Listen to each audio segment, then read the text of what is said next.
Netcasts you love. From people you trust. This is TWiT. Bandwidth for All About Android is provided by Cachefly at cachefly.com. This episode of All About Android is brought to you by Netflix. Watch thousands of TV episodes and movies streamed to your PC, Mac, or TV instantly. Plus, get DVDs by mail in about one business day. For your free 30-day trial, go to netflix.com/twit. And by Tonic, a natural appetite suppressant tonic that takes the edge off of being hungry. Visit trimtonic.com, that's TRIMTONIQ.com, for more information and enter coupon code TWIT for a 20% discount.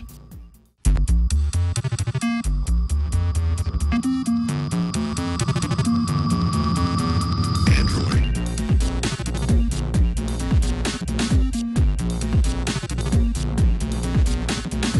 Today is Monday, May 9th. 2011, and welcome to another edition of All About Android, your weekly source for the latest news, hardware, and apps for the Android faithful. I'm Eileen Rivera. I'm Jason Howell. I'm Darren Kitchen. Look who's here! Hi guys, thanks for Welcome having me to in the the studio. show. You know what? I wanted to say happy birthday to Ron Richards. Yeah. He's not here Oh, because he yeah. doesn't work on his birthday.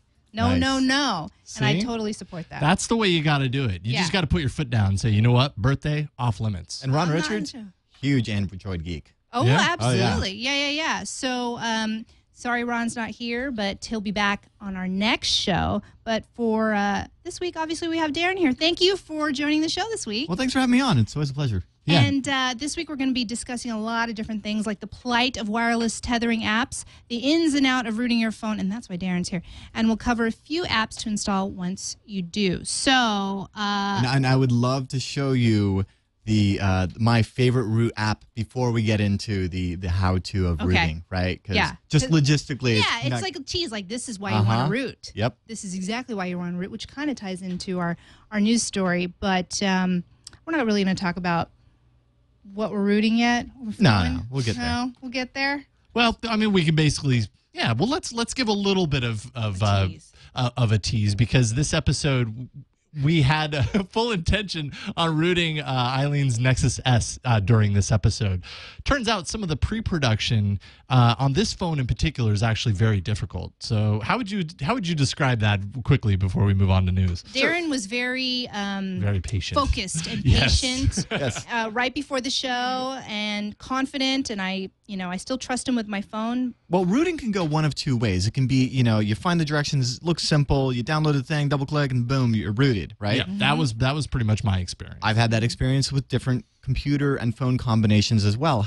However, and that's not to say that it's always that simple. There's a lot of prep work that goes into it. Like any good recipe, there's a bunch of ingredients and a prep time and stuff. The actual cooking time, that's not that much, but you've got to get all of those different elements into their, properly sized Pyrex containers and stuff ready to go. And sometimes if you can't get all of those things in order, the rest of the process is just going to fail. Got it. And sometimes it has to do with the computer and your USB, like who made drivers. the manufacturers, the drivers.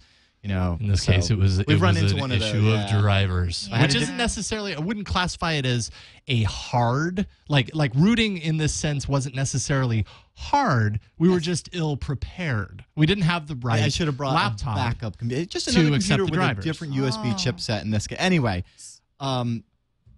that said, we will show some rooting because I've got this bad boy ready to go. But we'll take a look at the apps, the root apps, before I do that. And essentially, not all hope is lost on my phone. No, as absolutely well. not. No. Come back next week with a different laptop, or show you how to get the drivers and hack the WinUSB.inf and all that fun stuff. You're good with a hex editor, right?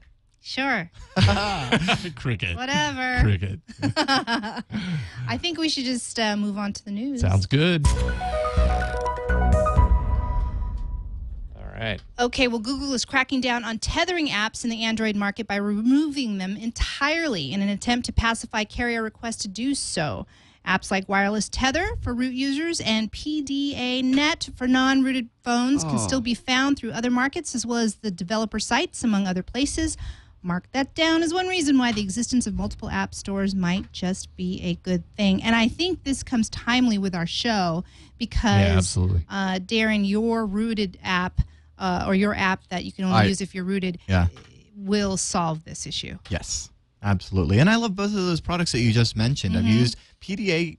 Net has been around for like almost a decade. I've been meaning to use it, and I'm thinking, I'll use it once my phone's rooted. And that doesn't even, and PDA Net actually doesn't even require root, which is kind of strange when you think about it. The great thing about PDA Net is it will function in so many different ways. If you want to tether your phone to your computer by USB cable, if you want to do it via Bluetooth. I don't know if it does Wi-Fi on all the models, or some models are not. But yeah, it's still just the idea that, actually, I should mention that application I used back in like 2001 on a Palm, like on a Palm OS, the Trio 6 something. Yeah, it was great. I had no idea it had such a history. I used it on a Windows mobile phone, back in the day where before 3G.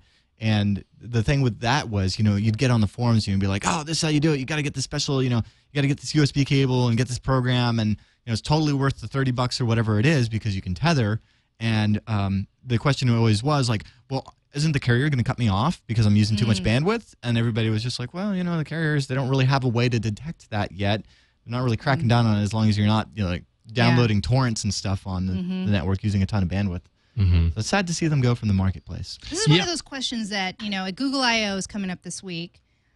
I want to ask that question. What's going on here? What are you guys doing? I'm sure that's bowing down to the carriers. They're buckling to the carriers that have these plans already in place, and they want to be able to charge you for the ability to tether your phone. Which, for example, on my phone, it's $30 extra on Sprint. They call it the everything plan, but it's not everything because you don't get the tethering. You don't get the tethering. $30 more for the same data that you're already paying for. Exactly. AT&T charges $25 per month for 2 gigs per month, and $45 per month. You get a 4 gig plan that allows tethering. Verizon charges the same fee, an extra $20 per month for an additional 2 gigs of data. Yeah. Ouch. Yikes. Well, we'll have more to talk about that issue when we get to your app, Darren. So I think we should just go ahead and move down to hardware. Let's do it.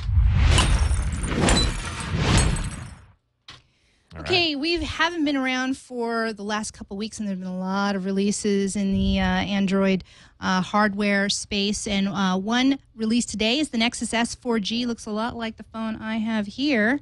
It's $200 at Sprint, $150 at Best Buy. It's 0.3 of a millimeter thicker than my phone. Sports a WiMAX radio, 4-inch curved Super AMOLED screen like I have, 1 gigahertz Hummingbird chip, and NFC capabilities, plus Google Talk. Plus that Google Talk. Sorry about that. Video chat, which I'm going to show off later in the show, actually. So, all right. Are you bummed out that you don't have the 4G now? Yet. Not yet? Not yet. I mean, I think it's been my experience on Sprint in the Bay Area that when you get it, it's like, whoa, I'm getting like 6 megabits a second. Yeah, there's this, my favorite neighborhood bar gets it. And when I go there, I've got like, it's like having a cable modem in your pocket, right? But then at home, it's all like, no, it doesn't show up. And it's like constantly one of those things where you don't want to leave the 4G on because it takes so much battery. So then you're always like constantly like, I wonder if it's here. And you turn it on and you're like, no, it's not. Well, some of the rumors going around about Google I.O. is that this could be the phone that could be given out, if there's a phone given out. Then the Nexus S 4G. I heard a rumor. How about giving out the Nexus S 4G and giving out a WiMAX tower? That's what I'm saying. That's some good stuff right there. Hey, there you go. I've heard rumors of the Zoom. Yes. And I've also heard rumors of the new Chrome notebook, but I don't believe that. Oh, yeah. I heard that, too. I don't believe that for a second. All rumors. Oh, yeah, all rumors, exactly. We could get absolutely nothing, which is probably how it's going to happen because I'm going to be there. So this would be like, my first year there, and they'll be like, oh, actually, we aren't doing that this year. So we'll see. And then moving on, Samsung's Infuse 4G coming to AT&T May 15th for $200. Eileen and I, we were actually at the GDGT event in San Francisco last Friday, and we had a chance to take a close look at a lot of the devices that we discussed over the last, almost 2 months on the show. However, one kind of appeared out of the air right about the time that we were shutting things down. We're like, all right, we've done everything. We're done. Crew, you guys can go home. Oh, wait a minute. That's here? So anyways, I talked to GDGT co-founder Peter Rojas about the event, and as well as a few things, including the intriguing Samsung Infuse 4G. So here's that interview. Are you an Android user, actually? I am an Android user. I've been an Android user since the G1 came out, so I've gone through a lot of Android devices over the years, and that is what I use as my phone. What have you landed on right now? So right now I'm using the Atrix 4G. Which I like a lot. It's really fast. It's got that dual-core processor. It's got that QHD resolution display. I mean, it's kind of like at the kind of the top of the heap right now for Android phone. And obviously it connects to the laptop dock, which is. Do you have the laptop dock? I have the laptop dock. Yeah, it's pretty cool. It's pretty cool. I mean, it's. I think a year from now, the phones will be a little bit more powerful and the laptop experience will be better. But just to sort of a proof of concept, it's like amazing to sort of see that like you just pop it in and you have a computer. It's really amazing to see like that. Almost like this like futuristic kind of vision for this stuff, coming to pass. But I just got the Infuse. Is it the the Infuse 4G, right? I can't remember. There's like the Infuse and like the Inspire, and it's hard to keep track of all of them. I just got it today, actually, at the event. The AT&T gave one to me to review, but I haven't had a chance to. I've literally just played with it. But that phone is beautiful. Let's put it this way: when I took it out of the box, I'm like, oh, I got to put the battery in it. They're like, no, the battery's already in this phone. That's how light it is. And it's so thin. It's definitely like a really, really cool phone. I'm looking forward to checking out. And it kind of sounds like the big news with the Infuse right now, or at least I was reading earlier today, that you can actually sideload apps onto that. Dude, I know. Isn't that like the biggest gripe about AT&T doing Android? It's like, defeats kind of the whole purpose of doing an Android phone. It's like if you can't, mess with it, and let's put it this way, if you can't potentially break your phone, you don't really own your phone, That's sort of my philosophy. And, I know that there's some hacks to kind of get around that stuff. And, obviously the average person's not going to do that. I mean, you and I will do that. But being able to make it really easy to sideload, other apps, especially like the Amazon App Store, which, they're giving away a free app every day, So it's like being able to take advantage of stuff like that is, I think, really important. But I think it's also, you want to have that openness because that sort of experimentation happens, where people, it happens in the places where people don't necessarily want you to go. That's where the innovation happens. And if you take that away, if you take that out of the equation, you have devices that end up being less interesting and less powerful. I mean, imagine if, think about the Atrix 4G. If Google had said, oh, you can't, do a web top, dock type thing with Google, with Android, it's like that would take, you don't want to limit that experimentation. And so I think it's really, really critical to, the promise of Android, right? Which is that it's supposed to be more open, more, more open to experimentation, more open to innovation. And, obviously we've seen some frustration with Google, clamping down on tethering applications and things like that. And, that's a negative sign, but I think, by and large, speaking across the mobile industry, having that openness is what is going to drive innovation going forward. Well, and absolutely with the tethering aspect, I mean, being able to sideload things means that taking it out of the Android market really isn't the end of the world. You can still get it in other places. Exactly. And, and one of the nice things is how easy it is for people to be able to distribute, test versions or beta versions of an app. Instead of having to go through, getting a beta version of an iOS app is such a headache. You have to get the UDID and you can limit the number of beta apps and stuff like that. With, it's really nice to be able to have someone to be like, here, I'm just going to send you an APK and install it on your phone and let me know what you think. And it's like, that's how betas should be. It should be something that's really, really simple, really, really straightforward. And that's where you're going to start to get, like I said, that's how the innovation happens. Right on. Well, Pete Rojas, thank you so much for holding this event and talking to all about Android. Thanks for coming. And, I'm a huge Android fan, so, really love it. So. Great interview, hey. Jason. Good job. Yeah, working on my interview chops there. That was good. He had a lot of good things to say. I was actually really excited that he was excited about the Atrix because I feel like I'm the only one who's been like, well, it's got a dock. It's a great phone. And, and everybody here has been like, no. And to hear Pete say that, and he's been using the phone, that's pretty cool. Totally. But most importantly, the Infuse. And we had a chance to actually hold that phone, and it is nice. Yeah, it was really nice. I mean, my gripe, which I think ultimately is becoming my gripe with anything Samsung is their overlay. I just really do not like their overlay at all. No way, it's just really? clunky and ugly and gross. Complete opposite. Really? Oh. Yeah. Are you kidding? Really? That was one of the first things that like I loved about the when I rooted originally when I was on before Froyo. What was it? Eclair. When I got the Samsung Epic 4G on Eclair when it first came out. The thing that I really liked was when you get a text message, the unlock screen, you would swipe down instead of swiping up to unlock and then going to your messages and then going to that new message. You just swipe directly down and it would pop you right into the new message.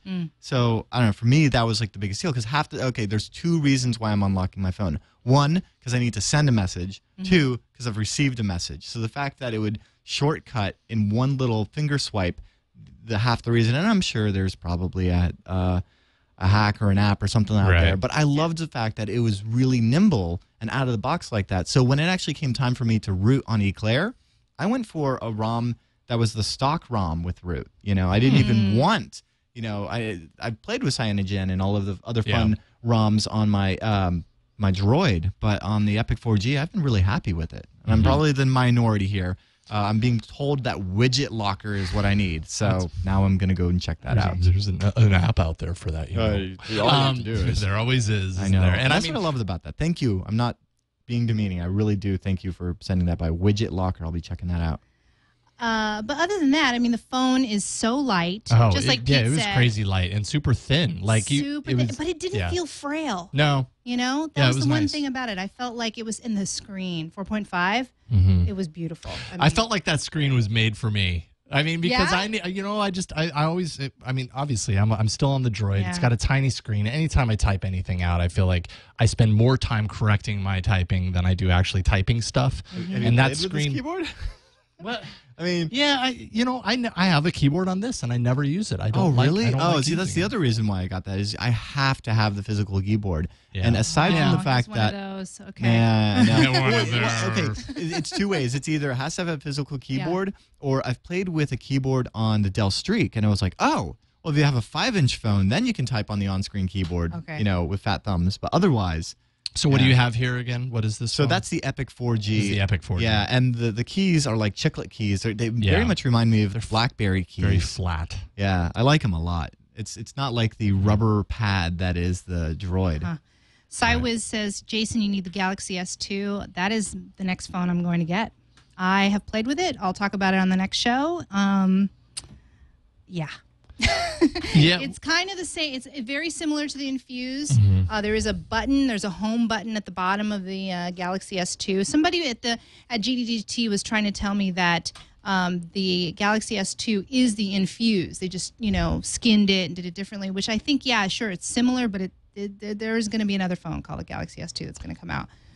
Really? I don't know for what carrier, but if you like that phone and if it comes out on Verizon, I don't know. Well, that right there is the sticky part. Is if it comes out on Verizon. I hate to say it, but I'm kind of locked into Verizon because we have a family plan, and actually my wife's mom is part of that. She doesn't even live in the same city, so we kind of have that going, and it's not very easy for me to move from carrier.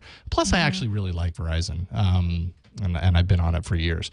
So I'm limited in that regard. But I was really impressed by this phone. The fact that it has the Samsung overlay doesn't really bother me a whole lot because the more I get comfortable with rooting and flashing ROMs and everything, the more I realize that ultimately I'm buying for hardware. And the software is really up to me. That's kind of the beauty of the Android experience. Not that you can't do that with other phones, but that's what I see as the beauty of my experience with the Android phones. So anyways, that I'm not afraid of that at all. What else did we take a look at? Well, we actually took a look at the G Slate. Everybody's been asking us about tablets, and we've had the Zoom, and we've talked about it, and we hope to get a review unit for the G Slate. Let's take a look at some B-roll. This is 4G capable, 8.9-inch HD multi-touch screen. What's crazy, that's me playing a little video game with it. I love the feel of it. There's 3D HD video. Look at me wearing the HD glasses. And you mean those aren't your sunglasses? No. Those 3D glasses. And it's got two 5-megapixel stereoscopic cameras on the back to shoot and take pictures in 3D and video. Dual core, 32 gigs built-in memory. I don't know. I mean, it took a little while to get used to the 3D kind of thing. It's kind of gimmicky in a way. But other than that, tablet-wise, it's running Honeycomb. I love the feel of it. It felt like a good size. It wasn't as heavy as the Zoom, which is a big deal for me.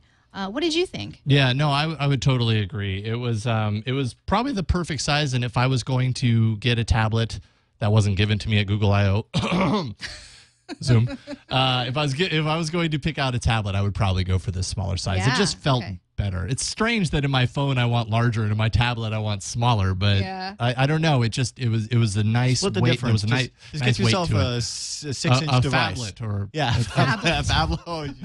There we go. That's got to be an up and coming category. But no, I actually really did like it, and I do. Yes, the 3D is a gimmick. You're not going to get that and then use that 3D every day. Probably not. You still have to throw on those clunky glasses. At least it comes with a pair of glasses, and they aren't like made of paper. Yeah. So that's good. And it's a cool thing to play around with. But I just feel like that's there for the spec sheet for people to kind of go, oh, it's got 3D. Once they get glasses free in those things, then it's actually has utility purposes, and I think that's maybe a different story. Well, we saw a lot of other gadgets at the event, and we will kind of sprinkle that in upcoming episodes for you. That's right. So watch out for Hopefully that. we'll continue covering these things in real time instead of just reading reviews online. That's our hope. So. Exactly. All right, I think it's time for our app section.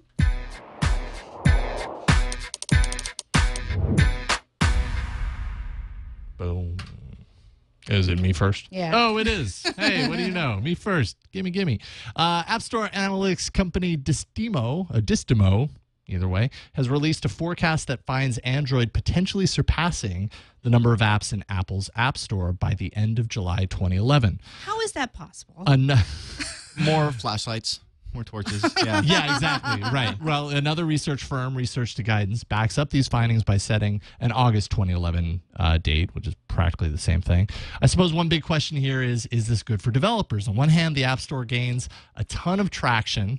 So it's got a lot of new apps kind of going in there, and people feel like, hey, there's motion, there's movement, I can make a killing possibly. On the other hand, the apps are potentially buried beneath the sheer volume of torch apps and those apps entering the marketplace that I mean, they're not all high quality apps. You can't imagine that just because it has more good apps. That's probably why we're seeing so many curated app stores. I mean, look at the Amazon one. Yes. That's true. And then you look at devices like the Nook that will only support like 150 some, quality apps. And that's, I think, what's more important than how many apps your device your platform has. How many of those are apps that you actually really want installed on your phone that aren't just kind of placeholders? Right. I mean, once you root your phone and you get GCC on there, you could say, infinite apps or whatever. Every the C compiler for Linux or GNU or whatever, you could basically say, every app that runs on Linux you could potentially have, but that's cheating. Yeah, I mean, is this, because I haven't really perused the iOS App Store, is it as filled with kind of junk stuff? Junk? Yeah, you mean like girls apps? Yeah, like that? Yeah, You absolutely. know what I noticed, though, is that so the only iOS device I have is an iPad, but when I go looking for an app on the iPad, it's because somebody has said, you need to check out It's So Great. Yeah. And I don't really get that as much on Android. Except for on the show, of course. I would agree. Well, and it's just they've had, a 3-year jump? They've had a start. So, all of the developers are on there now. They are coming up with really quality apps if you're into that. And that's why I'm so surprised. I'm like, what? What does this mean? Because it doesn't seem like it means a whole lot. It just seems like quantity versus quality, which absolutely. is fine. So if we're going to have a ton of flashlight apps, that doesn't matter. Right. That doesn't matter when I can get, like, some of these iPad apps are amazing. There's a reason why people are like, go and download that app. And I'm hoping and I'm thinking that, when Honeycomb is released out there, we will get that kind and same caliber that we're used to seeing with the iPad. I think it's coming. But this just kind of, this is another one of those stats that's sort of wonky. Yeah, right. I would totally agree with that. I mean, there's just a lot of stats talk happening right now when it comes to Android. You know, almost every single study that comes out these days is talking about how Android, the momentum that it has is going to surpass this platform and that platform and whatever. This is just kind of mean. Yeah, no, I completely agree. This doesn't really mean a whole lot. Like you said, you're not hearing that, oh my God, but you have to download this app in the Android market store. You know, well, why aren't we hearing that? Because they're not there yet. So this doesn't really matter in the large scheme of things, I think, in terms of numbers. We just always see that. And I like to talk about it. But, you know, ultimately, again, it's about quality. And I don't think it's, you know, we're not seeing that. There's still an imbalance. I think you're absolutely right. Well, let's talk about the root, yeah? So how about that Can root? we go to, well, you know, before we get to that, because I can show you on my phone, but then I'm going to have to reinstall stuff. So could we come back to that maybe after the ad break? After the arena would be best.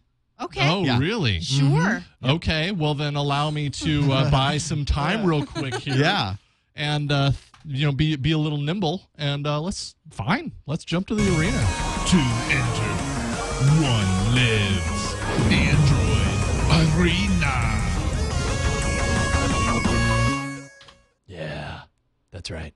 Okay, so we're in the arena. Oh, do we need to talk about last week's polls? Yeah, I guess we do. Let me skip forward a little bit so that we can pull that out. We actually have 2 weeks worth of polls to cover because, well, we had a couple of episodes recorded on the same day, so we couldn't cover the first poll on the second episode and have it be very accurate. So the episode 5, we discussed favorite podcast apps. And as you can see right here, Dogcatcher, you know what? Dogcatcher is winning. It's winning at 57%. But Beyond Pod is holding its own. Well, you know what? I want to just make a quick statement about Beyond Pod. I want to apologize to all of the Beyond Pod nation out there. And I said this after the show, if you weren't listening live, I don't think I did the app justice. I didn't even show you the widget. When I said this is a podcast manager RSS reader, what you really wanted to know is that it's a Google. You can import your Google Reader into the app. I guess I didn't, clearly state that, so I'm doing that now. Both of these apps, Beyond Pod and Dogcatcher, are really, really close in features. I mean, I almost think they're like par for par. Yeah, they do have a lot of the same features. Depends on the UI. What you like, and the variable speed is also a paid. You have to pay for that on Dogcatcher, right? I think Dogcatcher only has a paid version. From what I understand. I meant like you have to pay for an extension to get that variable. That is a great question. I don't know the answer to that. I use Dogcatcher, and I haven't seen that feature. That's true. Actually, I was just so I made that point on Beyond Pod that you have to pay for that variable speed. And you have to do that on Dogcatcher too. There's a lot of, it just is very almost like head on. And anyway, I just want to apologize to Beyond Pod Nation. So we got some emails saying, but Eileen, you missed blah, blah, blah, blah, blah. I'm like, oh yeah, I did. It's sorry. It's hard.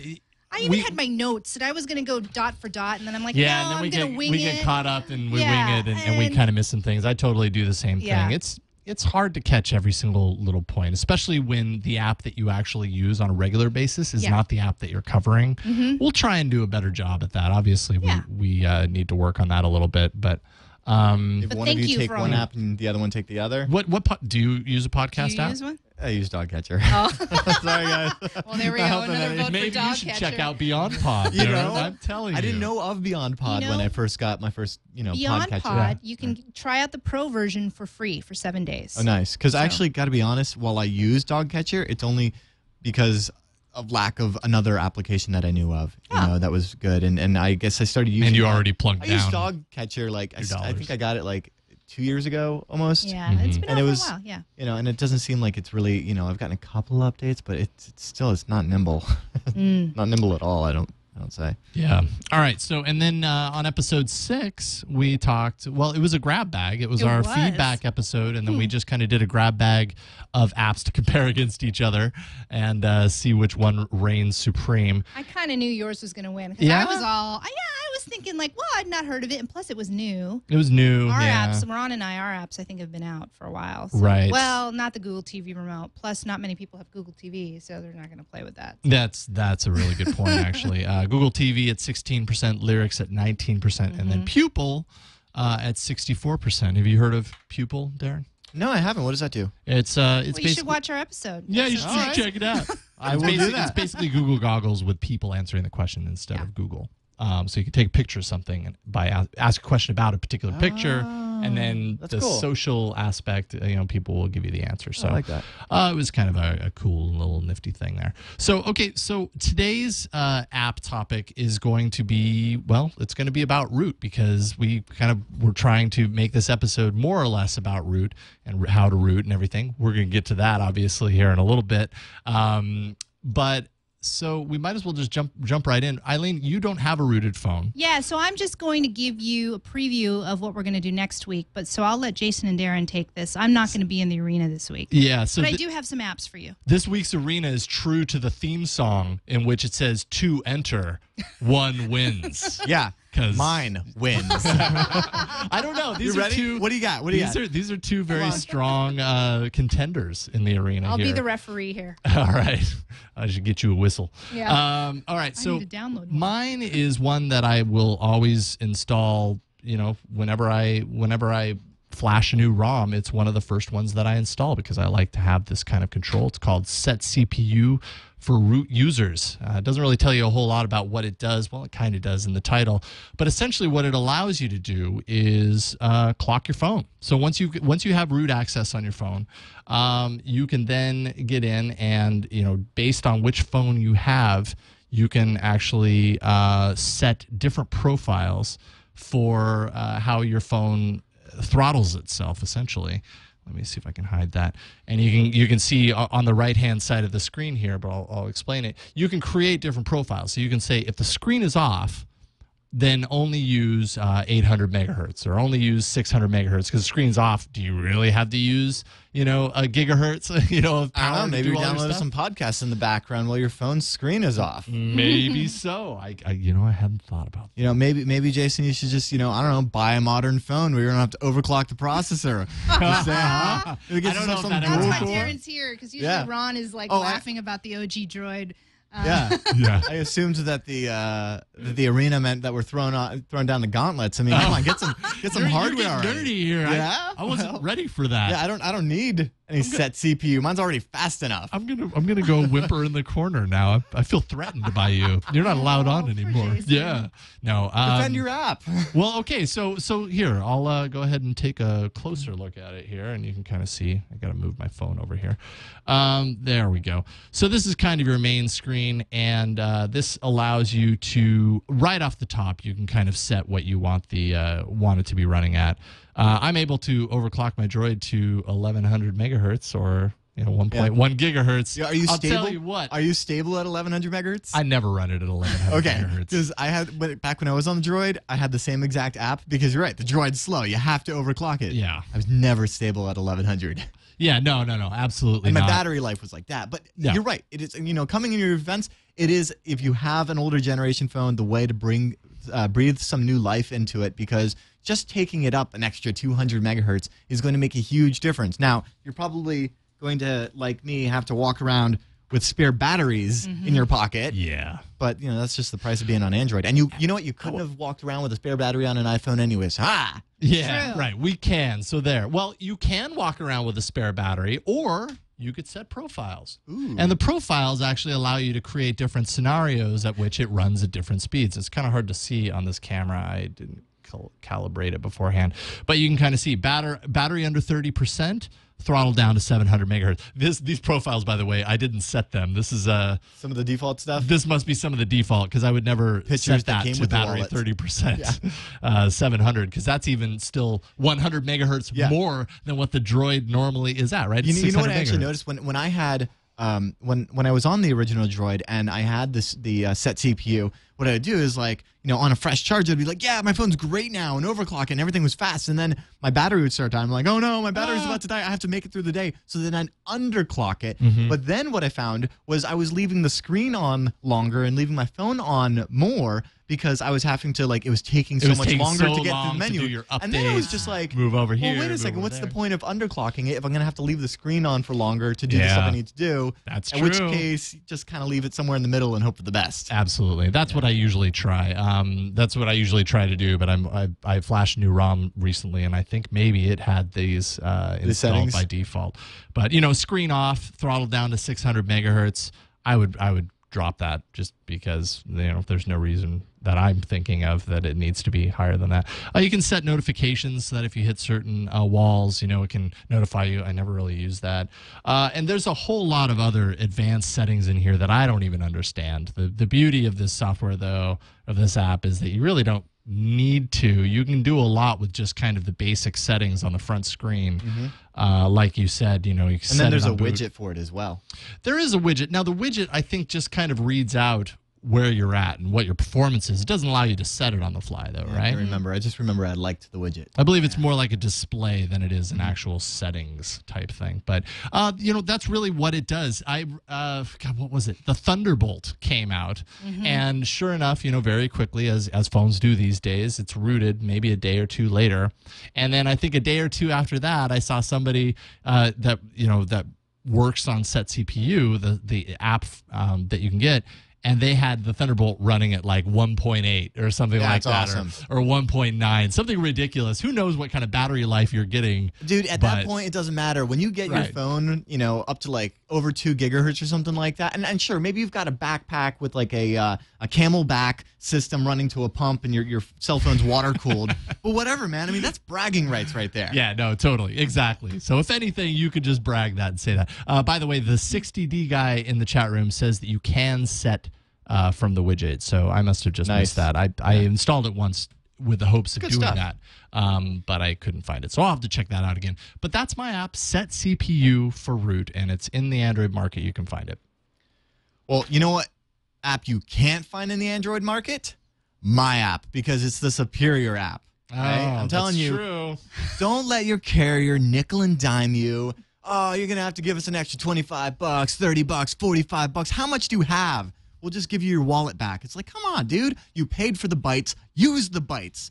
Even if you have, say a laptop that you just want to use wirelessly with your cell phone and get on the 3G or 4G network. That's what I'm talking about. It's Wi-Fi Tether, the open source app that was recently removed from the Android marketplace, and you can still get it. You just have to be able to run an application that is, not signed, if you will, one of the, development ones, and dude, you have to go and if you're rooted, this is like a must-have. It's actually the reason I root is because I don't want to have to pay Sprint the extra $30 a month. But it's over at code.google.com/p/Android-Wi-Fi-Tether. And if you really want to have some fun, you can set your SSID as like Starbucks or something, and then there's a great companion app called Shark for root, and that way you can do a little bit of packet sniffing and little man in the middle attacks. But that's just that's my hacker stuff. Yeah, everyday thing. Yeah, like when I click down here now, I see refresh there, and it's like, oh hey, do I want to connect to Starbucks? What? Yeah, and then let people browse the web on your phone for free while you read their email, or just use it for non-nefarious purposes too. You want to be nice. You want people to be able to find free internet, right, Darren? That's exactly. You just want to be nice. That's what we're doing. And we're being nice. Not sniff their emails. Yes. Okay, good. I'll be good from now on. All right. No, this is great. I have it installed on my phone as well. Actually, a lot of the ROMs, when you get into rooting your phone and you start installing these ROMs, a lot of them come with software kind of pre-installed into them. And this is the one that's Cyanogen mod. When you pull down the drop-down, it has a button right at the top to just go ahead and quickly enable Wi-Fi Tether there if you have it. I think it even comes with it. It's just such a great tool. But you're going to want to go and get it from you have to go and get it now from the website. But even when it was on the marketplace, I always suggested getting it from the website, because when you go there, you're going to find that depending on what version of the OS and what phone hardware you have, you may have to use a different version. So there's like a list of downloads there, and I know that sometimes I have to go a version behind whatever the latest Android Wi-Fi Tether app is. But if you're already to the point where you're reading your phone and it's worth that extra little mile to not have to pay $30 a month. That's a lot of money. Yeah, that's like $360 a year for the data, unlimited data, and then on top of that, I mean, don't get me wrong, it violates their terms of service, and they could cut you off at any time. And AT&T has shown that since they're bleeding customers to Verizon on the iPhone, they've already come down on iPhone users that are using similar apps. It's only a matter of time before this happens across all of the carriers. So far, Sprint, in my humble opinion, has been the nicest about this. But then again, in the 3-carrier race, because we're not counting T-Mobile anymore. I don't think we are. Yeah, I mean, right. it's not a done deal yet, but it's really it's really a 3-carrier. AT&T and T. Anyway, AT&T and DT. Yeah, I mean it's a killer app, absolutely. It's incredibly useful, especially like I don't use it a whole lot, but the few times that I've needed to, it is so nice to have it there. That's why it doesn't make any sense for me to pay a monthly fee for tethering, because it's so infrequent that I ever need to do it. But man, those couple of times, it's awesome. I use the Better Terminal Emulator Pro as my SSH client. So if you ever have to like log in via text mode to servers and do it network administration and stuff like that, I do it from my phone because it's got a great keyboard and stuff. But sometimes, even with that great little chiclet keyboard, you just like, okay, no, I need to get into a full shell. I need like Vi, and I need like top running, and I need all this stuff on the screen. And dude, you need a real browser, a real keyboard, all of that stuff. So this is for that. Cool. I will say, reason to root for me. I will say, this might knock it down a little bit because it's totally not pepcac. What? I've had a couple of times where I try to use it and I can't for the life of me get my computer. My computer can see I've broken it. Yeah. And it says it's connecting to it, but it will not actually connect to it. And, and that's, of course I'm using it because I really need to do something and I don't use it very often. And I'm like, oh, why don't you always work? It hasn't been as bad on this phone. But I do remember having plenty of issues on the original Droid, to the point where like I'm going to reboot my computer, reboot the Droid, and like you finally get it working, and that's never the solution you want. Right. All right. Well, there's the poll. Yeah, boom. So the poll, which root app do you like best from this episode, episode 7? You can vote on your favorite root app by going to poll.cm/1262. The options are SetCPU for root users and wireless tether. And SetCPU is on the list, but obviously we know it's this could be a close one. Depends. But I see what you're saying. If you have a fast phone, you probably have less use for a SetCPU. I hadn't really considered that. Or if you want to pay. I've just been like, hey, this is like one of those awesome things you can do with root. Turns out you probably don't need to do that if you've got a good phone. I don't know. Give this phone like 6 months and I'll probably be, with the latest apps, wishing that it was overclocked. Yeah, you'll go back. Yeah. You'll go back. That's the thing about SetCPU. Eventually, you go back. Eventually, you go back, but Wi-Fi tether is always there. That's right. Oh, man. Hey, so should we go back to our ad for Netflix before we go to my app? Yeah, let's do that. We probably should have done that before the arena. But this episode of All About Android is brought to you by Netflix. Netflix delivers movies directly to your home, and that saves you time, money, and hassle. You can instantly watch thousands of TV episodes and movies streamed directly to your PC or Mac. You can also stream to your TV via a Netflix-ready device like an Xbox 360, PS3, Nintendo Wii. You can also get, DVDs by the mail if you choose. People still do. I do. One business day. I do. It's my placeholder for my instant streaming. Yeah, me too. And it's my option. Yeah. If there's something that isn't there, then I can get it through the DVD. But I don't do it as much as I probably should. Watch as many movies as you want, anytime you want. There are never any late fees or due dates. One movie available to watch instantly from Netflix this week. Eileen, what do you have? Well, this kind of plays along the royal wedding. I saw this movie long before the royal wedding, but I thought about it. It's available. It's called The Young Victoria. It is an ancestor of Prince William. Anyways, it's a really good film about the life of Queen Victoria, pre-Queen and post-Queen, and her life with Prince Albert, who they had like this very passionate romance. Were married, and they're obviously, the descendants of the royal family that we know now. Very great film. I love this film. Emily Blunt was nominated for an Oscar for it. She's fantastic. I love her and most of the films that she's in. So I say check that out. The Young Victoria. Only 140 minutes. Oh, no, I'm sorry. 104 minutes. Yeah, see, it's a brisker 104 minutes, not 140. So you can check that out. You can instantly watch that movie. There's so many TV episodes that you can find on there as well as other I'm movies. watching Buffy on there right now. So, oh, really? Yeah, I'm on season 3. Yeah. Oh, far behind. Later in the series, when Buffy and Spike, that's where it's all. That's when you like it? No, Okay. Yeah, the Buffy and I Spike love thing. Angel, though. Oh no, it's all about I have Spike. no Are you comment. kidding Oh, me? man, I love Angel. And I'm going to watch Angel, I think, is on streaming, too. And I'm going to watch that also on Oh, streaming. there's this one with Buffy and Spike, and then they tear a house apart while they're doing something. Anyway, it's good stuff. Okay, maybe I will well, watch that's that. Anyways, be sure to sign up for your free trial at netflix.com/twit. That's netflix.com/TWiT. Thank you so much, Netflix, for supporting TWiT Network as well as All About Android. It's awesome. We love you. We really do love you, actually. All right, so we might as well get into the root aspect of this do you not want to episode. hear about my app? Yeah, let's find out that's about the right. apps. Then That's we right. can root. Let's do a little the break. apps a little bit more. Let's take a little bit break. Yeah. Basically, what I'm going to do is give you a preview of next week. Next week, we're going to talk about games. So I'm really excited to show off some games on the Android platform. And one of the games that I thought I was going to show off, I'm just going to do it this week because I have the platform. This is called Droid Odyssey, and it's free, and it's actually still in beta. And it's basically a platformer. It's a puzzle game, classic platformer with a twist. Let me go ahead and play that. There we go. There we go. I love the, I don't know if we can do this properly, but I love the music. It's just very pleasant. Okay, so here's what I got to do. I got to get to the end here. And see here? Oh, I need a key. Where am I going to find that key? Let me jump is on it this up the elevator? platform. Let me What do you try know? and There's get- an elevator. Look at my little droid guy. Oh, gosh, I don't want to get smashed. It's hard to do it on the side here. Oh, I lost my head. See, there's It's the key. even worse. You lost your head. I lost my and now it's head. getting smashed again and again. That's just horrific. Oh, sorry. I'm not giving you a really good, clear vision. It's Yeah, kind of hard to most play of on it. the side here. Yeah, totally. Okay.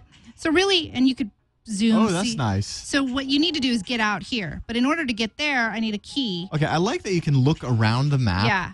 See, look, you can look around. There's some points you can grab here. You could pick up items too, and I want to try and pick up the key, but I'm obviously not going to do that probably here with this weird tilt as I hold the phone. I've been stuck on this level, quite honestly, because I got smashed a couple times here. So this isn't the first level. No. This is like level 4 or 5. Watch me concentrate here. No. For some reason, I'm just reminded of the Commodore 64. Playing games on the Commodore 64. This just kind of has that feel for anyways, me for some reason. I don't want. like I can go on for days, and I don't think I can go back to another level. There's limited levels right now, but this is beta and free in the Android marketplace, and I think it's really cute, and it's occupied quite a bit of my time lately. So awesome. Well, this is kind of a tease for next week. Next week, because I think next week's app, Android Arena, is going to be games. Why not? Isn't this nice? That is nice. It's pleasant. Droid Odyssey. It's free. I feel like I'm in a waiting room. I know. I feel like I need some Vicodin for this. I'm in a waiting room for an Android. Okay, just a couple of new apps, too, that I wanted to kind of talk about. HBO Go is now available for Android. I want to say props to HBO for giving us, Android Nation, the opportunity to have HBO. Usually, they come out with these cool, fun, fancy apps. They always go to the iPhone only. But guess what? We do have it here, too. I could watch any episode of True Blood. I could watch any episode of Game of Thrones. I could watch Scott Pilgrim. They've got some Lady Gaga. This was their latest special that they had on HBO. Of course, you have to be an HBO subscriber, and not every carrier is available. There's only 8 right now, but I think they're going to start adding more. But I think it's really cool because Good quality streaming. Quality streaming. Let me try and pull one up right now. Let's try and pull. I'm going to pull up True Blood right now as we speak.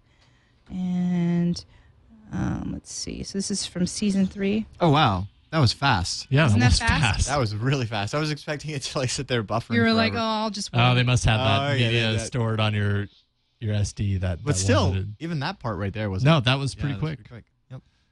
And There we go. Beginning of season 3. Oh, no. Spoiler alert. Spoiler alert. Oh, my God. They're laying on the sidewalk. So anyways, that's available and it's free. And if you have an HBO account, Awesome. you can use it, which is really great. While we were away, Google Docs actually from Google was released. And it's got a nice new interface. Before I was using GDocs. I think I was using GDocs. And I couldn't stand that because I constantly had to, log in every single time. Yeah. And so now look at this. All my items.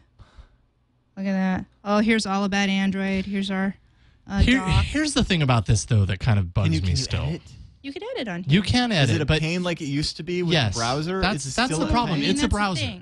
Oh, it just pulls up the browser. It's its own browser. That's what I kind of had a hard time with. Yeah, it's the same kind of clunkiness. It's like a different UI for getting to your docs. Yeah. But the editing is all the same. Yeah, they that kind of bummed they me a put little lipstick bit. on the pig there. And I have to say, so they were touting the OCR. And, oh, that's right. And I've tried it, and it doesn't. Here's my gym calendar. Oh, you can't even see. It's rotating really weird there. And it didn't really. All it did was grab. Oh, you can't even see it on here. But here. Did it get some text off of it? Only class descriptions. Which is this big text right here. There is a lot of text on that thing. So I tried a lot to have it identify some text, and it wasn't really great. So maybe they're working on it. Yeah. Okay, and one more app because we're going to be at Google I/O, the Google I/O app. It seems like you know what? It seems like you can't have a conference these days without having an app. Yeah, I've been to CES and NAB now with apps, and it makes a conference. If the app is done well, it makes a conference experience totally different. Well, here's the schedule. So I know the keynote tomorrow is at 9 a.m. By the time you guys hear this episode, we'll probably be in the keynote. We've got some sessions. I went to the Android section.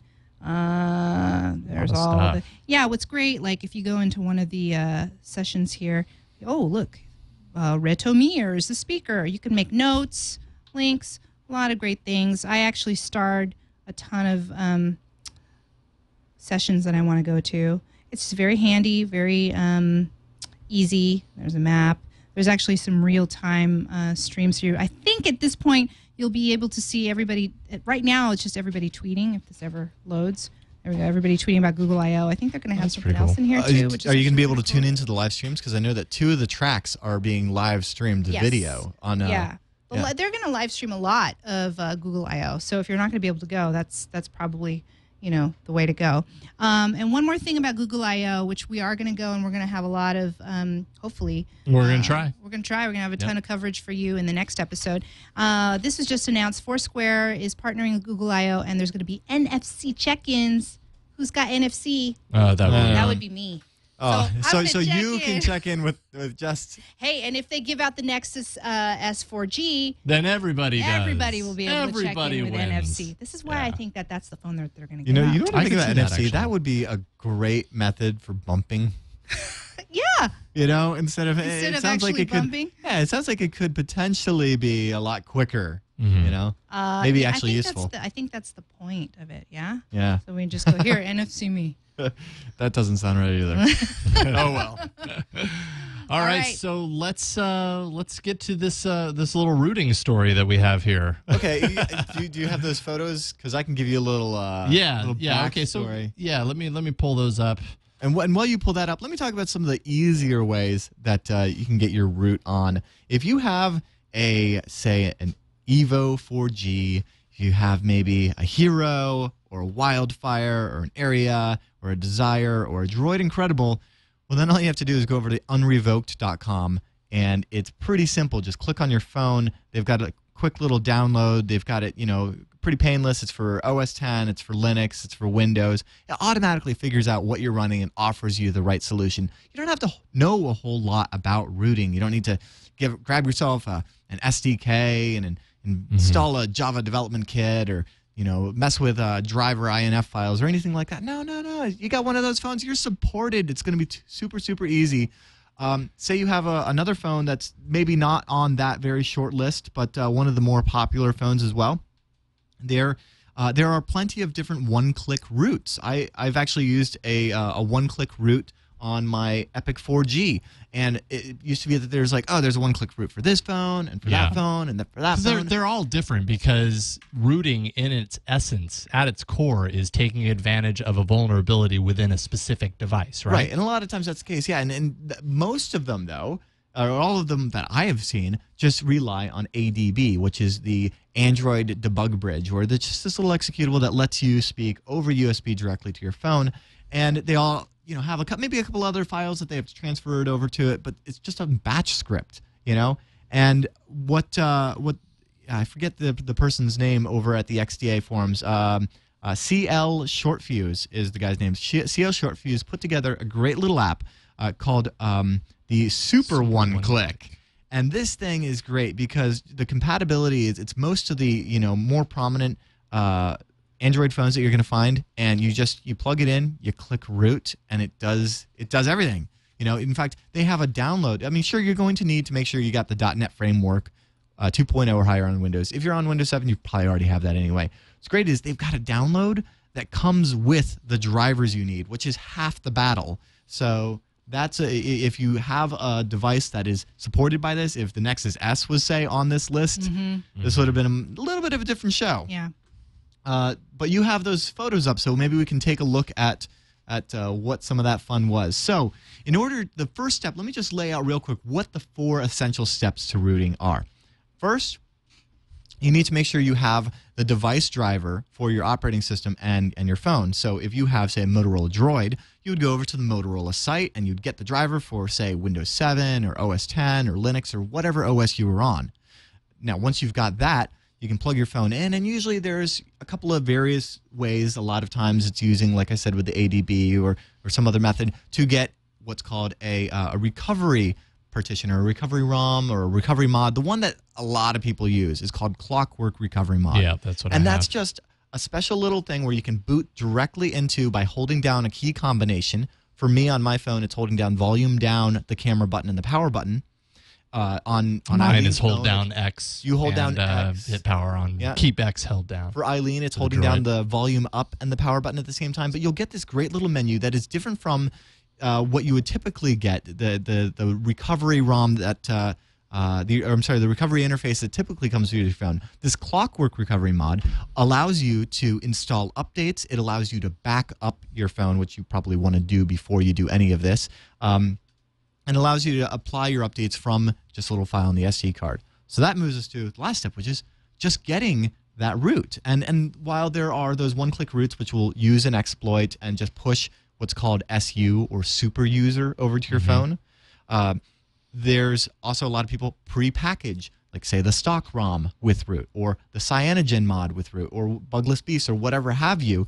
And those you typically just rename to update.zip.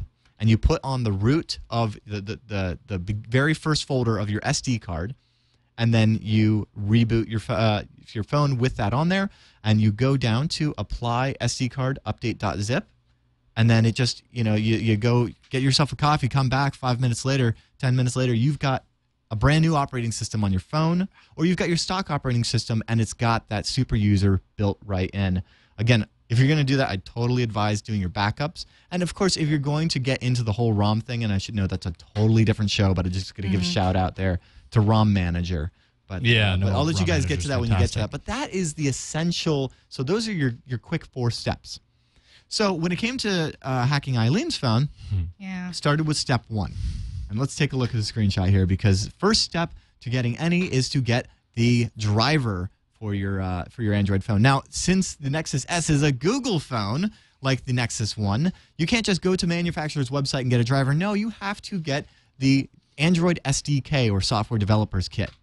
Now, you can't just download the SDK and install it, because when you go to do that, it's going to say, hey, you don't have the Java Development Kit because you're a Java developer, right? So then you have to go over to Sun and download and install that.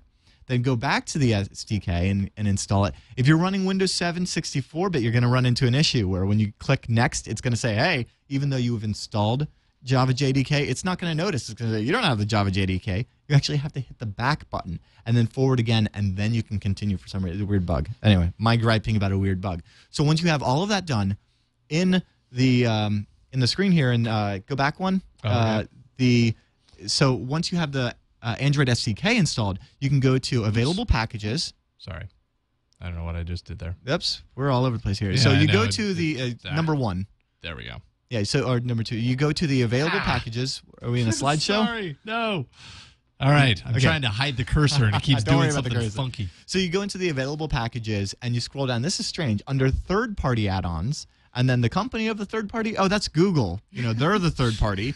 And then you check Google USB driver package, whatever the latest version is. And then there you go. You have the drivers, right? It installs those. Go ahead and go next. So when you plug in your phone, it's going to look like this. It's going to say, hey, Nexus S is searching Windows Update. It's searching your computer for those drivers. Go ahead. And we'll see that it may not show up. In this case, actually, it's probably not going to show up. What you need to do is go to Device Manager, find your Nexus S, right-click on it, and hit Update Driver. And then click Browse. And then copy the location. And in my case, it's Program Files x86, Android SDK, Extras, Google, USB driver. Copy that and paste that in. And then click Install.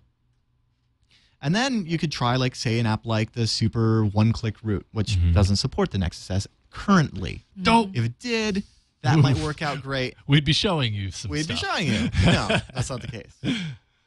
So then the idea for specifically to the Nexus S is to get, like I said, there's a couple of different ways to get the Clockwork Recovery mod on. The way that is recommended for the Nexus S is to reboot it into that current recovery mod, not the Clockwork one, but the one that comes with your phone. In Eileen's case, holding down the volume down and the power button at the same time. So now you're at that menu, but you don't have the cool backup features or install update.zip features. And what you would do is plug your phone in by USB, and then it will show up on your computer, and you can run a little program that will push it over to your phone.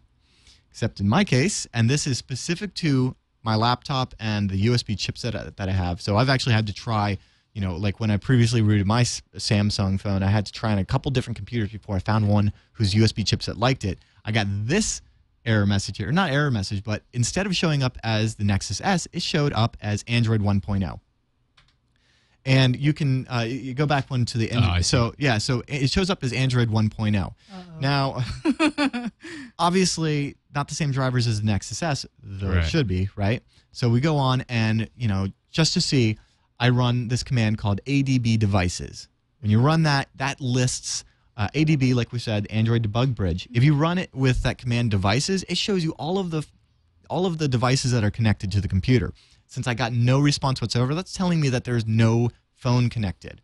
So it turns out, to solve this problem, combing through some forums, it seems that the actual driver, in this case, doesn't have the information that it needs for this particular phone. So you're going to have to add that in manually. Or hopefully that doesn't run into you. Hopefully you've got a USB chipset that sees it right, and you don't have to do this, because the next step is to open up Notepad into the driver, the Android_WinUSB.inf file, and there's 2 lines of code that you have to add, one under the x86, one under the AMD64, and it's this percent single ADB interface percent equals USB install, yada, yada, yada. There's a bunch of hex stuff, and then you cross your fingers and you give up, and then you go to another computer and then you double click and it works. That's the thing that we couldn't do. Yeah, or you get this. You get the security warning when you go to install it, and it says, hey, it's no longer signed, and you say install it anyway, and then it still doesn't want to see it. And oh, boy. So, you know, the funny thing here is, you know, I think when we were talking about rooting your phone on the show, my experience was completely different. So, you know, when it came to the Motorola Droid, and I rooted this with your help, actually. Yeah. It was thanks to you. It was no less intimidating. But the process was actually much, much easier than this. And, you know, step by step, you're watching this, your eyes are glazing over. You're like, oh, my God, you actually have to really know, you know, intense information about this stuff to even do it. And I wouldn't say that's necessarily the case all the time. If your phone is just one of those on unrevoked, or it's supported by the Super One-Click, you don't need to know what a global path environment variable is. You don't need to know any command prompt stuff. You just double-click on the one-click, and then boom, you're rooted. And the beauty here, the beauty of rooting, is that once you've rooted, unless you install a system update or a ROM that unroots your phone again, which would happen if, say, they push out an over-the-air update to your phone and you accept it and you install it. It would install that and then overwrite your root. Unless you've done something like that, you never have to do this again. So once you root your phone is rooted, you have that super user access, and then from there you can do the cool things like, well, A, you can install apps that only work on rooted phones, but B, you can kind of get a little bit deeper and start installing ROMs, different full-on ROMs with different looks and customizations and all that kind of stuff. Very easy, and you don't ever have to root it again. So it's kind of like, yeah, it's hard up front potentially, but once you do it successfully, that's kind of it. Everything else is pretty easy. Okay, so I did get the 2.3.4 update over the air on Friday. So I thought, oh man, so that, and of course I hit the button, I hit install. Did that hold you back even more than it would have in any, at all? I had to. No, I just had to follow a slightly different guide, but essentially, the first three parts of it are exactly the same. The getting the driver going, and then getting what is it called? The clockwork recovery mod on there. And as Human Telope in the channel points out, and this is exactly what I was following here, is once you have that driver and everything working, it's a matter of using, there's a great program called Fast Boot, and you can do Fast Boot space OEM space unlock, and then Fast Boot space flash recovery, and then you give it this image file, that's the recovery thing. Yeah. I guess it really just depends on the device, but if you can't get past the first step of the drivers, then you're not going to kind of stuck at that point, right? It's really sad because I know, it's not that, I don't know, this might be one of those things where I could bang on it for another couple hours, like pouring through forums, or I could move to another machine and it would be a snap. I bet you anything, moving to another machine would probably solve your problem right there. It's not that this means that the phone can't be rooted. It's just the current configuration of what you were using just isn't liking it. Yeah. And it's, you'd hop onto something else and it would work like that. Any Android phone is going to be able to be rooted. It's just a matter of the level of difficulty, your patience, and how much you want to wade through forums. Because if it's not that one click, it could be, another hour or another 10 hours, and you don't know going into it, because it seems like with every, you find the guide, and, oh, great, 7 steps, but each of those steps is, 10 sub-steps, and you may have plenty of browser windows open going through each, several forum threads for each of those sub-steps, trying to figure out, well, what's this problem now? And it can be a fun adventure, and if you like to tinker, this is great.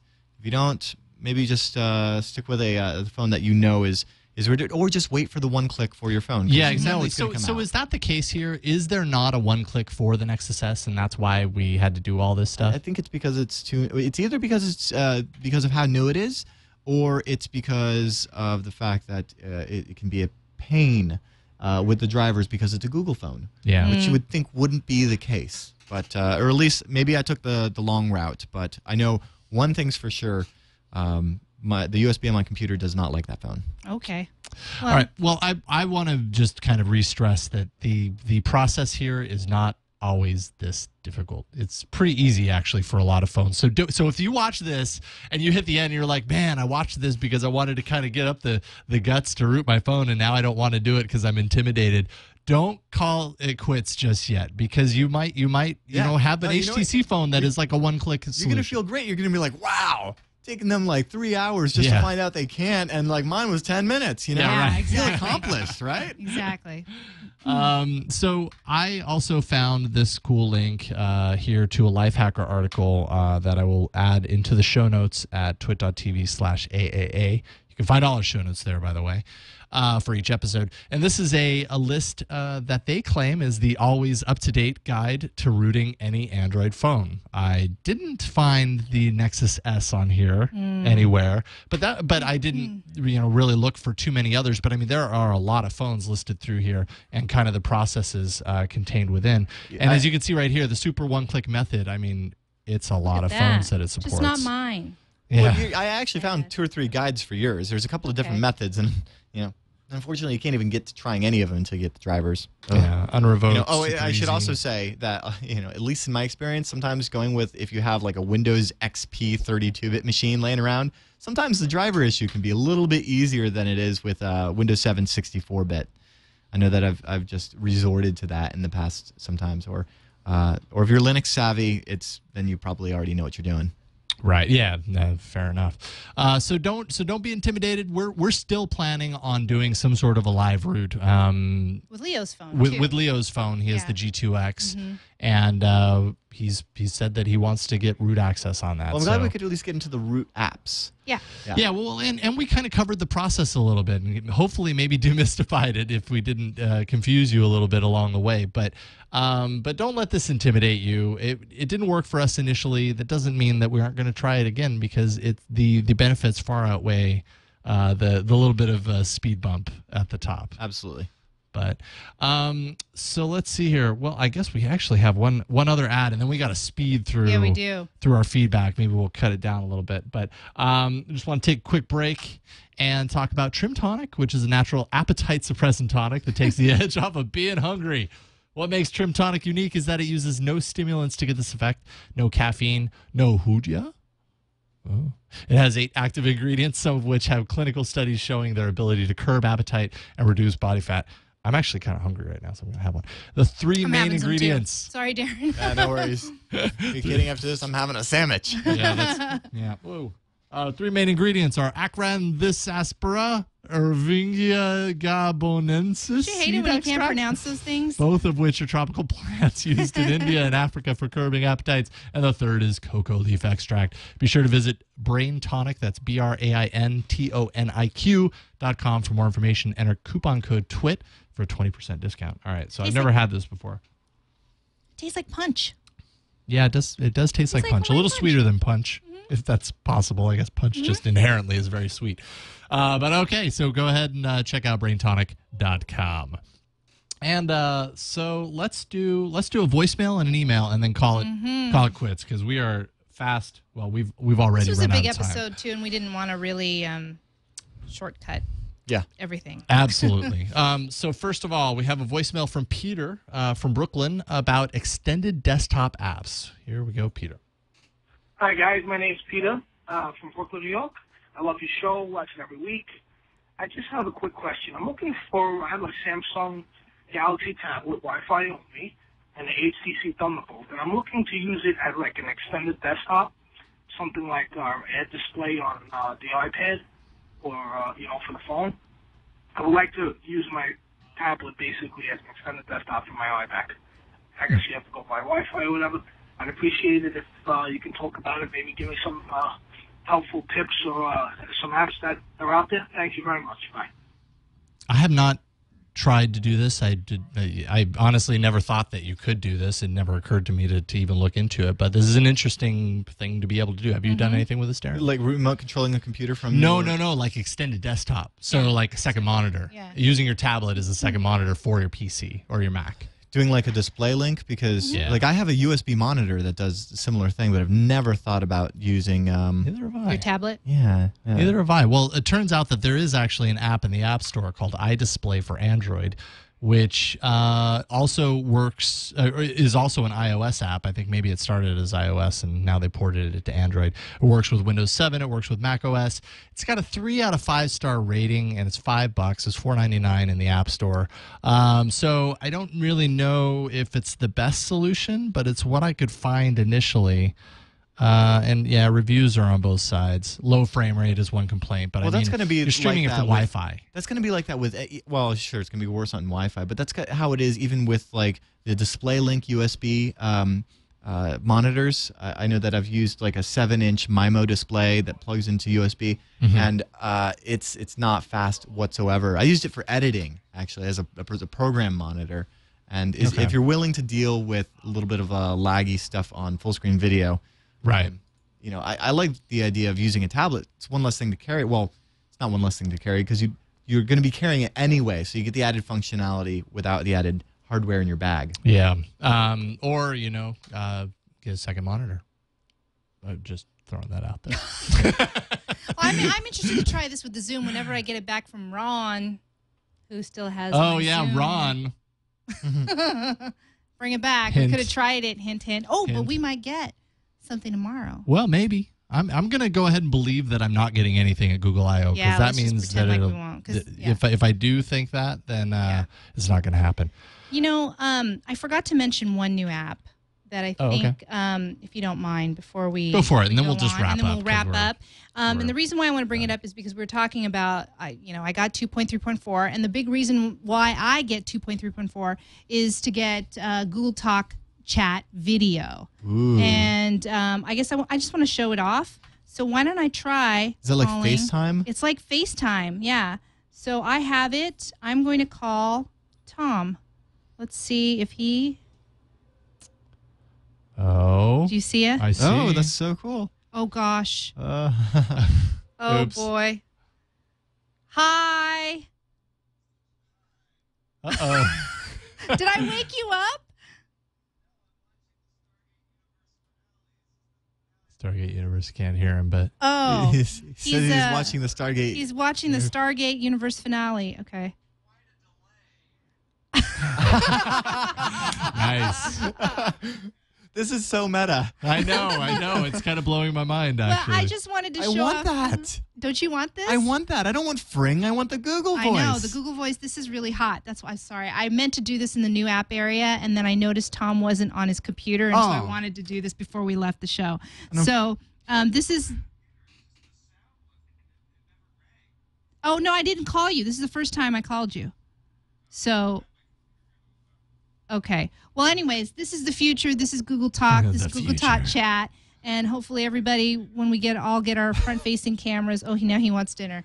But anyways, I just want to show it off because we haven't shown it off yet. I don't think any of the shows have shown this off. So here we go. No, that's pretty awesome. You have awesome. no idea how bad I want. Thanks, Tom. Bye, Tom. Bye. That's pretty cool. Right on. Well, see, that's another reason to get a new phone. Get that front-facing camera that every phone has now. This is a new reason for me to try out Cyanogen Mod 7. Get some gingerbread action up on this because I'm not going to be able to do it without gingerbread, right? I'm assuming you had to wait for 2.3.4 I had to wait, to get it. Yeah, I need 2.3.4 and now. I skipped. I never got 2.3.3. I got 2.3.2 and then never got 2.3.3, which I heard had a lot of issues anyways. And then all of a sudden I get the over-the-air update. Yeah, 2.3.4. we could gripe offline all day long about getting updates because I'm a Sprint Samsung Epic 4G user. Anyway. Okay. Oh, yeah, Samsung, say no more. So, Darren Kitchen, thank you so much for coming on to the show. Yes. Thanks for having me on. Sorry we couldn't get this going, but I think that it's still a good idea, just to show like both ways it can go. And I'm sure we are going to get so many emails. So please send them in. Yes, absolutely. Send them in because to we want to get this AA@twit.tv. done and maybe with just another computer make it happen. Well, how about this? We'll bring you back on again. We'll rope you into another episode at some point, and maybe you can be part of pleasure being on a tested in advance kind of through of the routing. So cool. Awesome. Well, thanks again. And so guys, thank you so much for joining us. Reminder, we have Google I/O tomorrow. Our next show is going to actually be this Friday. So if you watch live, keep that in mind. It's this Friday at like 5. Yeah. Okay. And it's probably going to be filled with Google I/O announcement stuff. So that's our hope. You can be a part of the show. Leave us a voicemail, 347-SHOW-AAA. Send us an email, aaa@twit.tv. Follow us on Twitter, @Android Show. You can catch us live, usually every Monday, but this upcoming Friday at 5 p.m. at live.twit.tv. Have a great weekend.